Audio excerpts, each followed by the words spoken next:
अस्सलाम वालेकुम व्यूअर्स, कैसे हैं आप। आज हम आपको बच्चों की फेवरेट बहुत ही मज़ेदार सी रेसिपी बनाना सिखाने जा रहे हैं जिसका नाम है डोनट्स। ये हमने 3 तरह के देखें डोनट्स बनाए हैं, शुगर डोनट्स, चॉकलेट डोनट्स और स्प्रिंकल डोनट्स। ये देखें ये डोनट्स कितने ज़्यादा सॉफ्ट हैं, आप इनको ज़रूर ट्राई कीजिएगा। हमें बताइएगा कि आपको ये डोनट्स कैसे लगे। चले आए हम अब इसकी रेसिपी को शुरू करते हैं। अस्सलाम वालेकुम व्यूअर्स, चलिए डोनट की रेसिपी रेडी करते हैं। इसके लिए हमें जो चीज़ें चाहिए उनमें सबसे पहले है दूध। ये तकरीबन 1.25 कप दूध था। 1 कप से तकरीबन 4 से 6 टेबलस्पून ज़्यादा था जी। तो आपने एक बात का ख्याल रखना है कि हमारा दूध जो है वो नीम गर्म हो, ठंडा दूध ना हो, क्योंकि नीम गर्म दूध से डो जो है वो बहुत सॉफ्ट बनेगी। दूध डाल लेने के बाद आपने इसमें 6 टेबलस्पून चीनी ऐड करनी है। अब बीटर की मदद से इसको हम थोड़ा सा बीट कर लेंगे। बीट कर लेने के बाद इसमें तकरीबन 1/4 टीस्पून सॉल्ट ऐड कर रही हूँ। 6 टेबलस्पून मैं इसमें बटर ऐड करूंगी। मेल्टेड बटर आपने इसमें यूज करना है। 1 बाय 1 आप इसमें स्पून से डालते जाएं, टेबल स्पून से।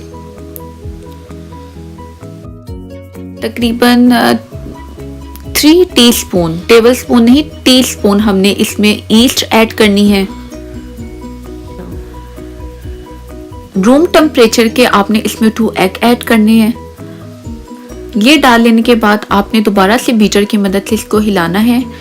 1 टीस्पून इसमें आपने वनीला एसेंस ऐड करना है। इन सब चीज़ों को मिक्स करने के बाद आपने 4 कप मैदा लेना है। अगर आपने इससे कम क्वांटिटी रखनी है तो आप इसको 2 कप मेजर करके भी बना सकते हैं, लेकिन आप इसी तरह से आप इसकी क्वांटिटी उसी लिहाज से चीज़ों की कम कर लेंगे। पहले आपने 2 कप मैदा डालना है। 2 कप मैदा डालने के बाद आपने इसको थोड़ा सा बीट करना है। थोड़ा सा बीट कर लेने के बाद आपने जो बाकी के 2 कप आपने रखे हैं मैदे के, वो आपने ऐड कर लेने हैं। अच्छी तरह से आपने इसको हिलाना है। अब आपने हाथ की मदद से इसका आटा इसका गूंद लेना है। इसकी डो तैयार आप कर लें। अच्छी तरह से आपने इसको गूंदना है, क्योंकि अगर आपने बहुत अच्छे से आटा नहीं गूंदा होगा तो फिर आपके डोनट भी अच्छे नहीं बनेंगे। लेकिन इस बात का ख्याल रखें कि ये डोनट का आटा है, इसकी डो को ज़्यादा नहीं गूंदा जाता। तकरीबन 3 से 4 मिनट आपने इसको गूंदना है और गूंदने के बाद आपने इसको रख देना है। अब ये मेरी डो रेडी हो गई है 3 से 4 मिनट गूंद लेने के बाद, और अब आपने 2 घंटे के लिए इसको राइस होने के लिए रख देना है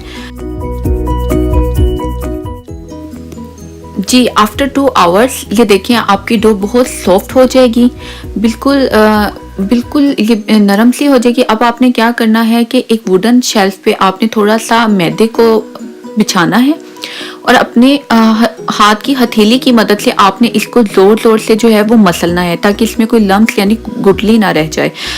अच्छी तरह से मसल लेने के बाद आपने इसकी एक मोटा सा बड़ा पेड़ा बना लेना है, ताकि सारा आटा जो है वो एक जैसा इक्वल हो जाए।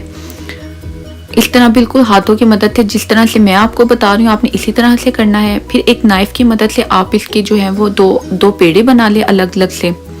या 2 पेड़े बना लेने से आपको एक तो बेलने में भी आसानी होगी और इस तरह से आपकी पार्टीशन भी ठीक रहेगी डोनट्स की।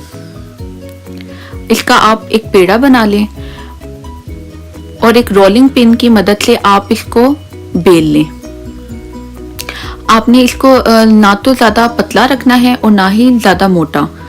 मैं आपको दिखाऊंगी कि आपने इसकी थिकनेस कितनी रखनी है। आप बेलते चले जाएं। ये देखें हमारा डो जो है वो बेल लिया। आपने इसकी मोटाई बिल्कुल इतनी ही रखनी है जितनी मैं आपको वीडियो में दिखा रही हूँ। इस तरह से आपने कोई भी आप गोल ढक्कन ले लें, या आपके पास कोई भी ऐसी चीज़ अवेलेबल हो जिससे आसानी से गोल डोनट की कटिंग हो जाए। तो मेरे पास इस टाइम यही चीज़ अवेलेबल थी तो मैंने इसको यूज़ किया। फिर उसके अलावा आपके पास अगर छोटे ढक्कन हो आप उसकी मदद से भी कर सकते हैं। इस तरह से आप इस डो को जो है वो डोनट की शेप दे लें। बिल्कुल देखें कितनी अच्छी सी गोल सी शेप मैंने काट ली है डोनट्स की। इसी तरह मैं 1 बाय 1 अपने सारे डोनट जो है वो कटिंग कर रही हूँ। और इसी तरह से आप अपने सारे डोनट्स रेडी कर लें और एक प्लास्टिक या आपके पास जो भी ट्रे हो आप उस पर पहले थोड़ा सा मैदा बिछा लें और फिर आपने इसके ऊपर डोनट्स रखने हैं और 15 से 20 मिनट के लिए आपने इनको दोबारा राइज होने के लिए रख देना है।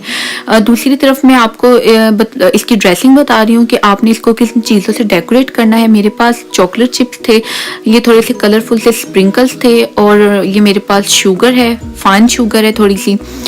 अब मेरे पास 15 से 20 मिनट हो चुके हैं डोनट्स को रखे हुए। अब मैंने ऑयल को थोड़ा सा गर्म किया है। थोड़ा गर्म कर लेने के बाद आपने इसकी ये स्टेज देखनी है कि आप इसके अंदर थोड़ा सा वो डो डालें, तो ये डो जब उठकर ऊपर डायरेक्ट आ जाए तो आपने ये टेम्परेचर रखना है ऑयल का। अगर बहुत ज़्यादा तेज गर्म ऑयल में डाल देंगे तो आपके डोनट बिल्कुल जल्दी से उनका ब्राउनिश कलर आ जाएगा, जो कि इतना अच्छा नहीं लगेगा। आपने यही इसका जो है वो टेम्परेचर ऑयल का रखना है। अब मेरा वो टेम्परेचर आ चुका है। अब मैंने 1 बाय 1 मैं अपने सारे डोनट्स इसमें ऐड करती जा रही हूँ। व्यूअर्स, एक और बात है कि जब ऑयल का टेम्परेचर नॉर्मल हो जाएगा तो आपने इनको बहुत हाई फ्लेम पर फ्राई नहीं करना। आपने बिल्कुल इसको लो फ्लेम पर करना है, बिल्कुल भी लो ना हो, एक मीडियम फ्लेम कि जिस पे ना तो आपके डोनट्स जल्दी से रेड हों, बिल्कुल अंदर से कुक भी हो जाएं और इनका अच्छा सा एक कलर भी आ जाए। देखिए इन डोनट्स का कितना प्यारा सा कलर आ रहा है। ऑलमोस्ट ये आपने यही इसका शेड रखना है, क्योंकि ये डोनट्स अगर थोड़ी देर बाद आप देखेंगे फ्राई होने के बाद भी इनका कलर थोड़ा सा डार्कर हो जाता है, तो इसलिए आपने इसको ज़्यादा गोल्डन ब्राउन नहीं करना। बिल्कुल आपने इसकी यही कैमल कलर से शेप निकालनी है। अब मैंने इसको शुगर में कोट कर रही हूँ। कुछ हम लोग शुगर वाले बनाएंगे, कुछ चॉकलेट बनाएंगे और कुछ स्प्रिंकल वाले बनाएंगे। और आप बिलीव करें इन तीनों का ही बहुत मज़े का टेस्ट था। दूसरी ये चॉकलेट वाली बना रही हूँ, तो इसमें आपने माइक्रोवेव में बिल्कुल 2 मिनट के लिए आप चॉकलेट को थोड़ा सा मेल्ट कर लें। मेल्ट करने के बाद इसमें थोड़ा सा बटर ऐड कर दें, क्योंकि चॉकलेट थोड़ी सी थिक है। ये बाकी मेरे डोनट्स 1 बाय 1 मैं साथ साथ फ्राई भी कर रही हूँ। ये आप फ्राई करने के बाद चॉकलेट में डिप करें।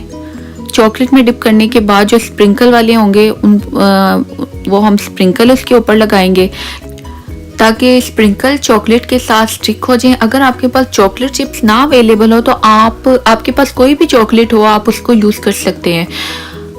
अब हम जो है वो चॉकलेट डोनट बना रहे हैं। इसी तरह हम 1 बाय 1 फ्राई करते जाएंगे और इनको चॉकलेट में डिप करके चॉकलेट डोनट रेडी कर लेंगे। जी तो व्यूअर्स, ये डोनट हमारे रेडी हो चुके हैं और इन डोनट्स की आप लुक देखें कितनी टेम्पटिंग है। आप अगर इनको देखेंगे तो खुद घर में बनाएंगे तो आपको आइडिया होगा कि ये कितने अच्छे बने थे कि आप ना चाह के भी इनको ट्राई किए बिना नहीं रह पाएंगे और आपके बच्चे तो इनको बहुत ही ज़्यादा पसंद करेंगे। उम्मीद है कि आप हमारी अगली रेसिपी को भी इसी तरह लाइक करेंगे और पसंद करेंगे। तो अगली रेसिपी के साथ हाजिर होते हैं। बेल आइकन को प्रेस करना मत भूलिएगा। अल्लाह हाफिज। अल्लाह हाफिज।